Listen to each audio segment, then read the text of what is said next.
episode of our spring semester. We're happy to be back, and we can't wait for you to see what we have in store. I'm your host, Ben Greenberger, and I don't know how to iron my pants. We know Valentine's Day is come and gone, but we still all have love on our mind. From on-campus relationships to spending cuffing season alone, it seems there's always a way to talk about relationships. But before we get into all that, let's catch up with some of the news we've missed over break. Former Starbucks CEO Howard Schultz has announced his plans to run for president in 2020, and he's already said he doesn't see color, thinks billionaire is an offensive term, preferring person of wealth instead. I mean, I gotta say, besides announcing early, he's already ahead in the game of being an idiot. Senator Bernie Sanders also officially announced that he's running for president this week. Following the announcement, the Vermont senator raised a record $5.9 million in just 24 hours. In other news, Sanders has started coming after his campaign for being part of the 1% and a greedy capitalist schmuck. Pictures of a sexy Abe Lincoln statue located in LA have been circulating the internet recently. Friends of Abe have been quoted saying he's changed since he moved to LA. Falcon sex hats are real and can help breed birds. Yes, actual falcon breeders wear special hats that encourage falcons to mate with their hat still on the breeder's head in order to collect the male's sperm. As we know from the classic Kellis song, "My Falcon Sex Hat Brings All the Birds to the Yard." Wallace Brocker, the geophysicist who popularized the term global warming, passed away recently. He too decided to just die and let future generations handle it. We're always interested in getting a closer look at student life here at GW, so we wanted to invite a couple from campus to see how they spent Valentine's Day this year. Everybody welcome Tristan and Christoph. Oh my God. How are you doing, you guys? Better than ever. Great. That's good to hear. Now, I'm sure you guys get this question a lot, but how did you two meet? Oh my God, it's such an embarrassing story. He is so cute, but this is way too embarrassing for me. Okay. So basically, we were both in line at Starbucks waiting for our drinks. Oh my God, this part is so funny. Listen. So the lady yells out, "Sugar-free iced vanilla latte with almond milk extra hot." That's exactly what she said. And the both of us, at the exact same time, grabbed the cup. Oh no, looks like we ordered the same thing. And it spilled all over our hands, and we got third-degree burns. It was so painful. But we both split an Uber to the hospital, and we got to talking, and it turns out we have so much in common. Yeah, like, we're both vegan and love The Office. Crazy, right? So after all of our burns were wrapped up, we decided to go get dinner, and the rest is history. Oh, you're right. That's really super cute. Isn't it? Oh my gosh, Jinx. No jinx to you too, silly. You guys are really insane. We get that a lot. So, I mean, how did you guys spend Valentine's Day this year? Let me tell this one. Of course, babe. This is your time. I'm so proud of you. So we actually like to make Valentine's a week-long event. So, you like go out for dinner every night, or? Well, if you stopped interrupting me, I could tell you. Yeah, who do you think you are? All right, keep going. Okay, so we start off by flying to The Indianapolis. city of love. And we had probably the cutest little Airbnb ever. It was in this tiny room in this guy Kevin's apartment, and he took lots of cute couple pics of us while we were making out on the couch. Yeah, and he actually forgot to send them to us, but he's printing them out, so I'm sure they'll get to us soon. So we just spent the whole week, you know, like going to the zoo, walking around Indianapolis, going to the zoo, because there actually isn't that much to do in Indianapolis. Wait, hold on. So you spent the whole week there? Of course, and I loved every minute of it with my little Pookie bear. Who's my little duck-billed platypus? I am. Yes, you are. That's super cute. Could we just get to the end of the story? What makes you think you could talk to us like that? Yeah, what? Just because you like host the show, you can ask us like questions and stuff? If you care so much about couples, Ben, why don't you bring your girlfriend onto the show? I don't have one. Oh, I'm sorry. I didn't hear you. Can you repeat that? I said I don't have one. So you don't know about love because you don't have what we have. Yeah, it just seems like you're just sad. Okay, I don't think you can just like come on here and attack me like that. We can't? Well, then we're leaving. This is beneath us. We don't need this show, Pookie. We have each other. Let's go. Well, sorry about that one, folks. Hopefully that gave you a little insight into the dynamics of true love. I don't know about you, but that made me a little less sad about being alone. So to all of our singles watching, next time you're feeling like being in a relationship, remember, that could be you. Speaking of salty singles, we sent our friend Dion to interview people about their romantic lives. Check this out.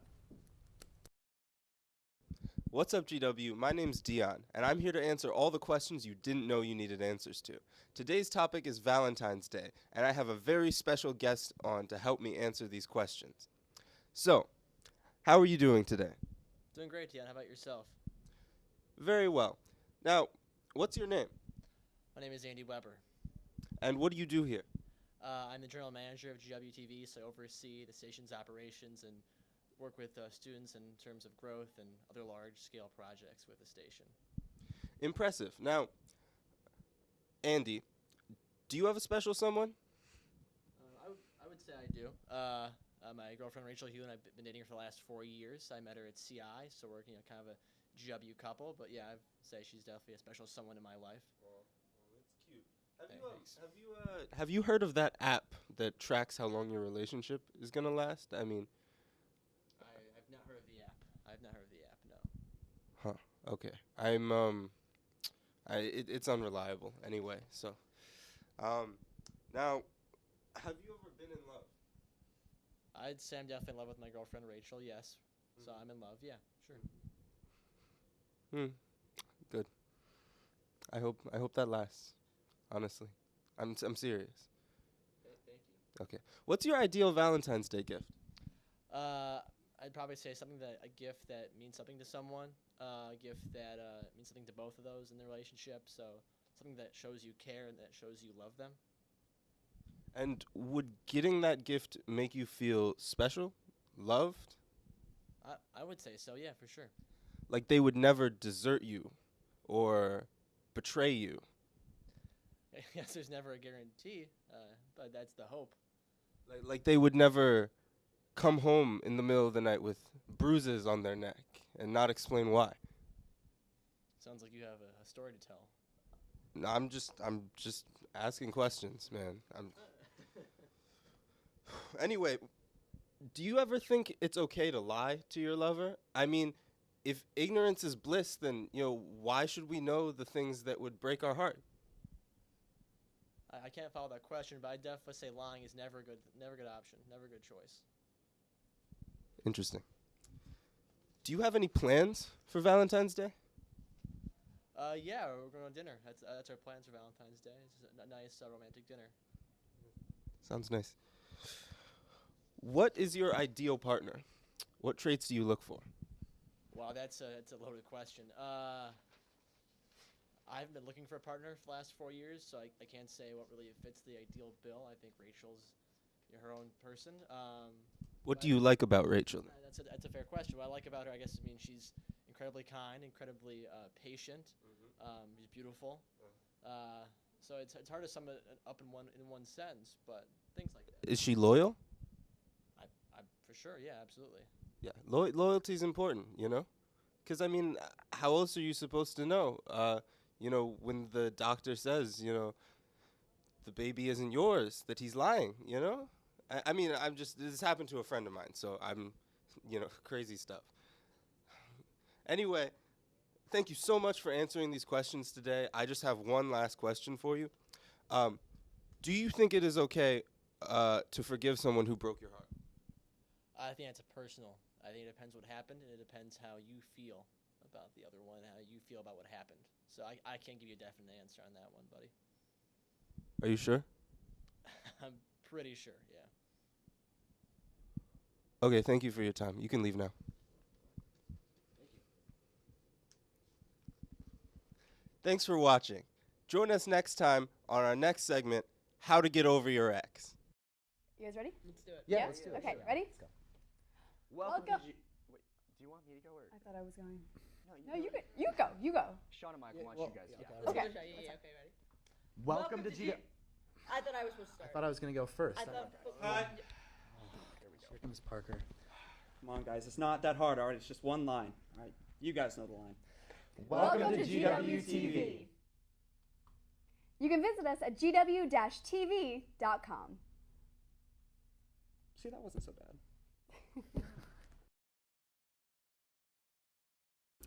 Every year, as the days get shorter, an epidemic plagues our nation. That's right, it's cuffing season. As we get deeper into the season, please look out for signs that your friend might be getting cuffed. Has your friend suddenly developed an obsession with their phone? When asked what they're doing on their phone, do they get dodgy? Refuse to answer your questions? Does your friend suddenly have an extremely active social life, which makes no sense because before this point you had to beg them to engage in human interaction? Do these plans involve stumbling home in the middle of the night on weekdays when you know they have 9:45s every day? Do you see them hanging out a lot with Austin from their biology lab last semester, who they blamed their bee on, but now suddenly they're all friendly with? If your friend exhibits any of these symptoms, they may be suffering from the effects of cuffing season. Cuffing season is that time of year when seemingly everyone you know suddenly is too busy for you and has found someone to make them momentarily forget the constant solitude of their own minds. Other symptoms include leaving on their makeup into the night just in case someone snaps them, making weirdly hopeful and vague Finsta posts, a sudden disinterest in Tinder, and much, much more. If you or any of your friends have shown any of these symptoms, please remind them to reach out to loved ones, the ones you loved before Austin, remember? And remind them of the dangers of getting cuffed. And Ashley, when Austin dumps you after Valentine's Day, remember this.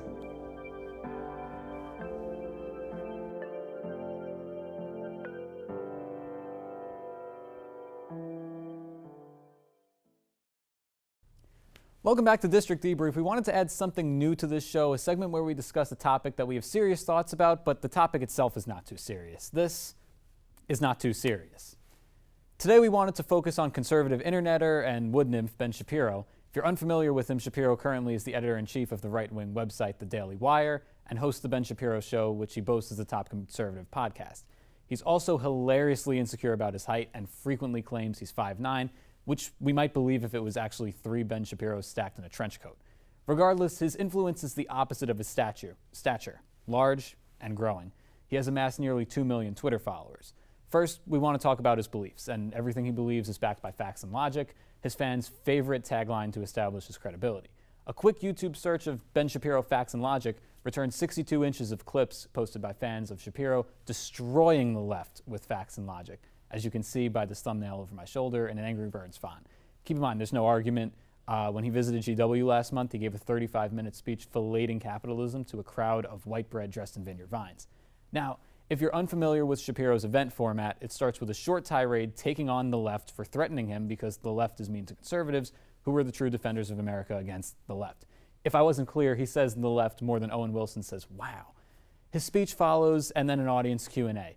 He's not for open dialogue, even though he claims he is, since he allows questions. College students rush to the back of the room to form a line to ask the sage a question or attempt to debate him. Spoiler alert, you're never going to win a debate with Shapiro. He's incredibly well-read, and his brain holds more information than Sway's hat holds mysteries. I mean, I think I know it's dreads, but it really could be anything. Anyway, after trying to get in bed with capitalism for over an hour, a socialist asked a question. Ben Shapiro, thank you for coming to GW. My name is Pranay. I'm a freshman here, and full disclosure, I am a socialist. Setting aside any notions of wealth redistribution, someone already asked about that, what is so immoral about believing that a worker is entitled to the full value of their labor, especially given that such the enterprises organized in such a way have been shown to be more effective than traditionally capitalistically organized businesses? When you talk about the ownership of the means of production, are you talking about my version, because that's called capitalism, or are you talking about where the government owns the means of production or crams down on voluntary associations' rules as to the means of production?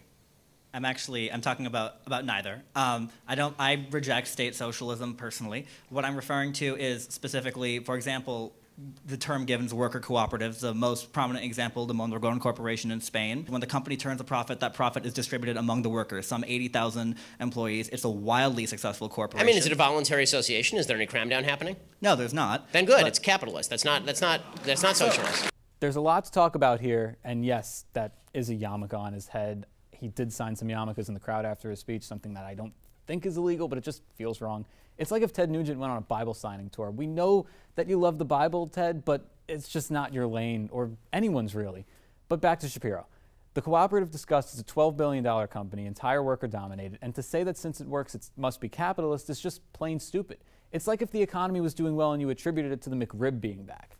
Shapiro also believes racism in America is dead, since we don't have any explicitly racist laws. I mean, we've made progress, but I wouldn't call it dead. It's like if you said you're comfortable letting Harrison Ford fly your plane. Yeah, he hasn't crashed in a few years, but I don't trust it. Shapiro also has a really weird issue with trans people, and there really isn't anything to explain that besides just pure disdain of personal liberty. He intentionally misgenders people, something that breaks my golden rule of don't be a dick. For someone who says the left gets triggered by microaggressions too often, the mere existence of trans people turned Shapiro into Brett Kavanaugh at a Senate hearing. But most of his beliefs are normal, recycled, right-wing talking points. How does he get paid for his ideas to be presented as new? Truthfully, I'm kind of confused on this one. He's not speaking or sharing original ideas. I mean, I think there's 3 levels of dialogue. The highest is speaking, followed by talking, followed by running your damn mouth. And conservative organizations like Young America's Foundation are willing to pay upwards of $40,000 for him to speak on college campuses. The day after Shapiro's visit at GW was January's March for Life. Shapiro decided he'd host a podcast at the march on a big stage in front of an empty band set. Vice President Mike Pence called into the show. It was a pretty big deal. But the 2 people in that last sentence were boring as hell, so here's the fun part. At some point that morning, this happened. Right. The argument, I guess, here is that would you kill baby Hitler? And the truth is that no pro-life person on earth would kill baby Hitler, right? Because baby Hitler wasn't Hitler. Adult Hitler was Hitler. Baby Hitler was a baby. To me, this is a perfect argument. Nothing says you have sane ideas quite like invoking Hitler unprompted. Hitler's kind of like Voldemort in that, like, you shouldn't even mention him. If you say his name to prove a point, I'm not going to take you seriously because the only people who reference Hitler are the ones who turn around 5 minutes later and try to detach him from the ideas that they kind of believe. Right after talking about Hitler, he launched into ads because facts and logic can't help you pre-record advertisements. Quip, a toothbrush company, needed to rinse after Shapiro's live ad read and spit him out as a promoter. Calm, a meditation app that Shapiro doesn't use but really should try, also dropped him. Basically, Shapiro will take money from anyone who offers, which is a normal political practice, but he relies on his financial support to make a living. If Thanos snaps and he's gone, somebody else could easily fill that void, which leads us to the final point, legitimacy. Shapiro has an impressive resume, and he's been a published author since his teenage years. He graduated UCLA at age 20, and then near the top of his class from Harvard Law in 2007. But all that is secondary to the fact that he's never really spoken an original word in his life. There's very little that comes out of his mouth that can't be easily accessed by anyone in an audience. 4-year-old Ben Shapiro's ideal superpower was to memorize numbers and spit them back at you quickly. Basically, Ben Shapiro's an auctioneer who reads. He's got a lot of snake oil salesmen to him. When you hear him speak, you believe him because he sounds smart, but the second you leave the conversation, you realize you got your pants pulled down. To be clear, he presents normal right-wing ideas that are socially acceptable most of the time. Then there are times where he'll invoke Hitler or scream about transgender people that really makes you question the intelligence of anyone who thinks he's brilliant. And again, I can't underscore this enough. While he includes a Q&A session at the end of his events, he's not for open conversation, only a zero-sum debate that he always wins because the audience claps after he talks. Whatever side of the aisle you're on, we want to make one thing clear. If your objective is to destroy the other side and not to communicate, you're not doing any good for opening up conversation. And now, some ads that we pre-recorded. Universities like George Washington play a critical role in hosting debate and discourse on events of the day. The right answer is not to refuse the other. The right answer is not to say, get rid of this religion. It's not part of us. It's wrong. I think that the story of America is a story of race. So when I think of the questions that I'm asking or the stories that I'm going to write, I'm thinking, okay, well, what are we learning about our country? Well, I think the likelihood of him being indicted is close to 100%. There was a lot of hurdles that had to be cleared in order for that to happen. One of the reasons that Donald Trump is president is because there is such a frustration with the way that Washington functions. Sympathy is one thing, but empathy is the language of recovery, and it's something that's, without a doubt, instilled into every person that's in recovery. It's never lead with the positive, it's always lead with the perceived negative. Well, that is part of the problem. I mean, I actually would agree with you on that. Thank you. You're welcome. One of the things that we have seen that is most under siege in this country is the notion of civil discourse, and we here at GW, among other things, very much want to stand for that. This is truly an only at GW moment.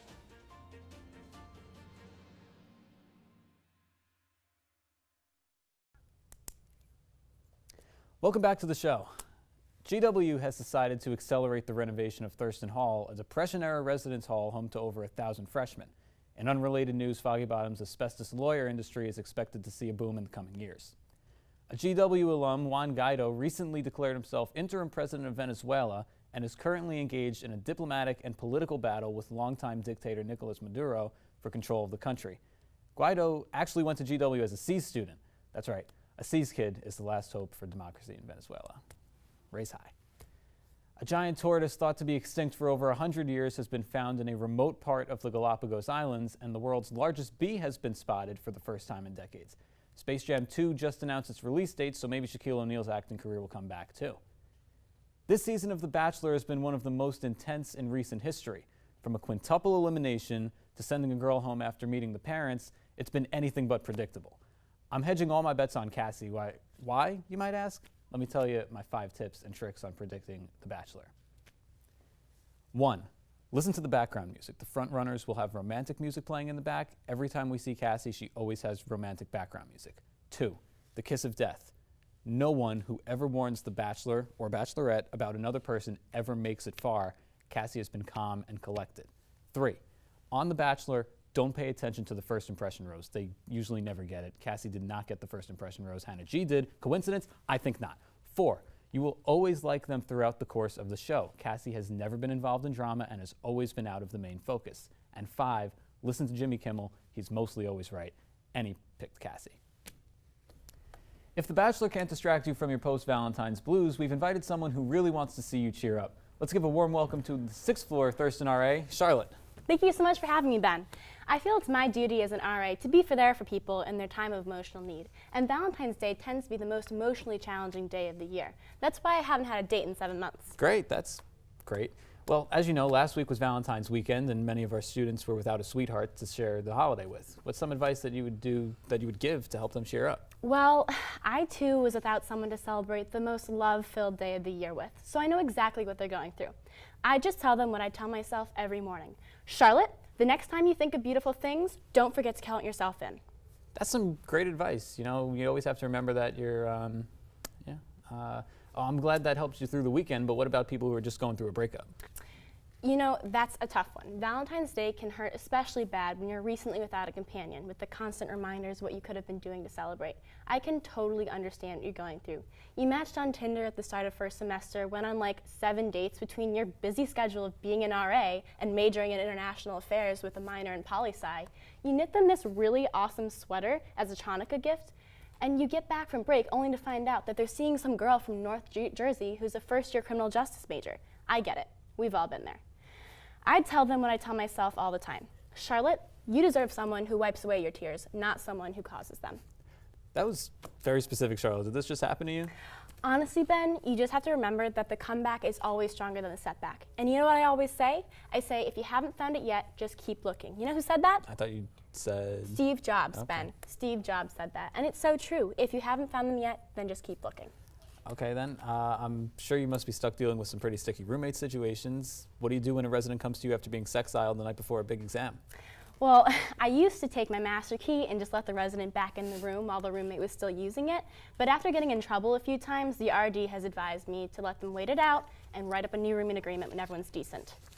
Yikes, that must have not gone over well. Does that happen a lot? Honestly, no. I mostly just deal with shower issues and crying girls, but even that doesn't take up as much of my time as I had hoped. Whenever there's a lull, I know there's something happening. You just gotta dig a little harder. When that happens, I put in my AirPods and walk around the hallways, but there's a catch. I don't play any music. I just listen to people's conversations to see if I can catch any crying. There's always someone crying. It's a tough time of year though, because a sniffle can sound like a sob, but I have a very trained ear. I can hear the early stages of a breakdown coming from a mile away. All right, let's move on. What activities did you plan with your floor to put them in the loving spirit? Oh my God, I'm so glad that you asked. I actually put together a couple of Valentine's Day parties for my residents. For those who wanted to get in the spirit, I had a card making party with candy hearts, red, white, and pink streamers, and lots of chocolate. But for those who didn't feel like being all lovey-dovey, I had a Lonely Hearts party where people could eat broken sugar cookies and play all of the greatest anti-love hits, from You've Lost That Lovin' Feelin' by the Righteous Brothers to Before He Cheats to Gives You Hell. Oh, I almost forgot, I actually made you a card. Oh. Thank you. I love it. You love it? Okay, all right. Thanks for coming, Charlotte. No, I really, really do love it. I guess some of us need a little push to find that special someone for Valentine's Day. Thankfully, a new dating site called Colonial Cupid has been started just for GW students. We have a sneak preview at some of the students' dating videos. Check this out.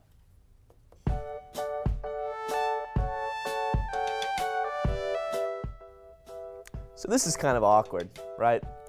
So my love life is practically f***ed all over, so I thought, you know, why the hell not? Hey guys, my name's Kimberly. I'm so excited for this whole thing. Hello, my name's David, and if you'd like to date the future governor of Delaware, let me tell you, you've come to the right place. Anyway, what's up? My name's Angelo, and I'm a brother in Quad Delt. I'm on this website because I'd really like to see where this goes, you know? My name's Jessie, like the uncle from Full House. I'm a Libra, and I'm pretty sure I'm gonna die alone. I'm an Elliott student, so you know I'm very adventurous. In fact, I studied abroad in Dublin last semester, which was pretty crazy.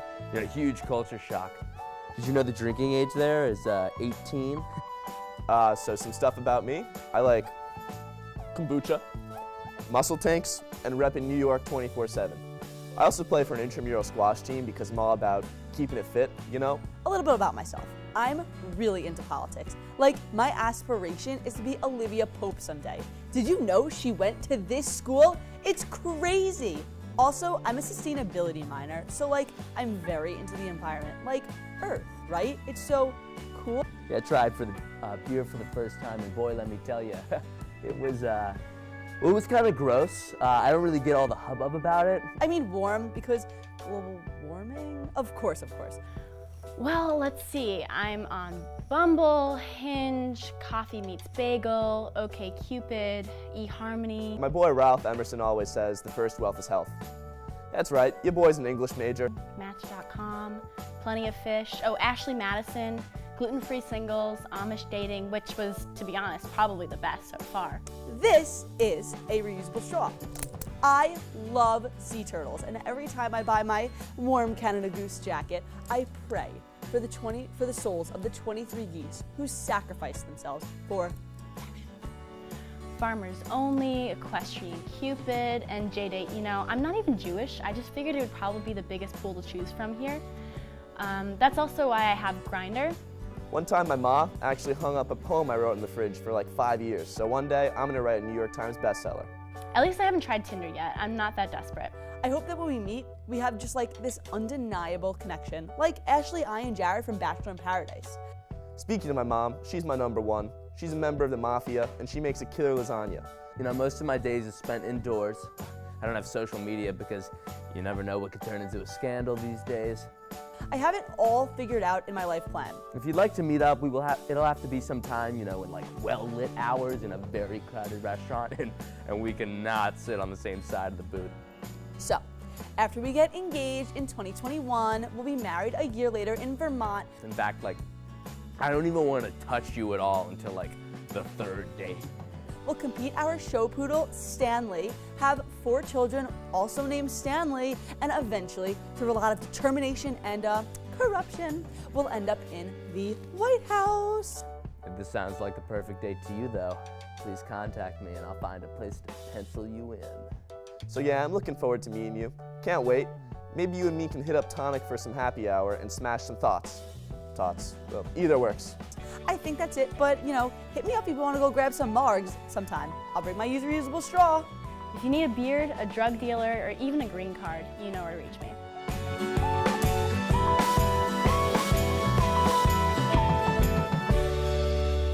That's all we got for you today, but you can always check out what we're doing between episodes on Twitter, Facebook, or Instagram, or check our website out at gw-tv.com.